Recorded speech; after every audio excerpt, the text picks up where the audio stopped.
আয় জানোস না তোরে কইলে যাইতেছি। আরে আল্লাহ, আরে ধরো এত বড় খাসিরা এটা কই থেকে আনলা?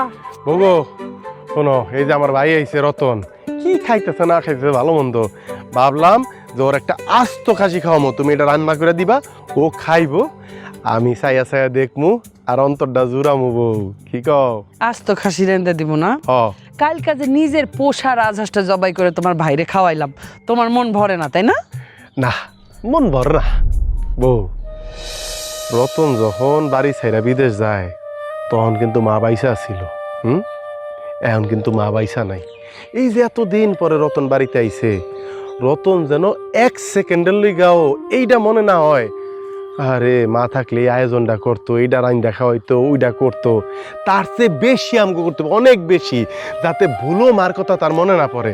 আমি জানি তোমার উপরে একটু প্রেশার যাইব, কষ্ট হইব, কিন্তু তুমি সহ্য করো। কিন্তু পেশার কি কম নিলাম তোমার লেগে জীবনে? তুমি কও তো আমারে, হ্যাঁ? তুমি চিন্তা করো না, রতন ভাই কোনোভাবেই বুঝতে পারবো না। আমি নিজের দায়িত্ব নিয়ে যা যা আমার মনে চাই সেই পরিমাণে যত্ন করে নিজের ভাই মনে করে তারা রাইন্দা বেড়া। জানি তো, জানি। কিন্তু শোনো না, আমার না একটা জিনিস কেমন জানি মনের মধ্যে খসখস লাগতেছে। কি? তুমি না কইতা রতন ভাই অনেক চটপটে, রতন ভাই অনেক ঠাট্টা মস্করা করে, অনেক হাসি তামসা করে, তোমগো দুইজনের বন্ধুত্ব খুব মানে খুব ঘনিষ্ঠ।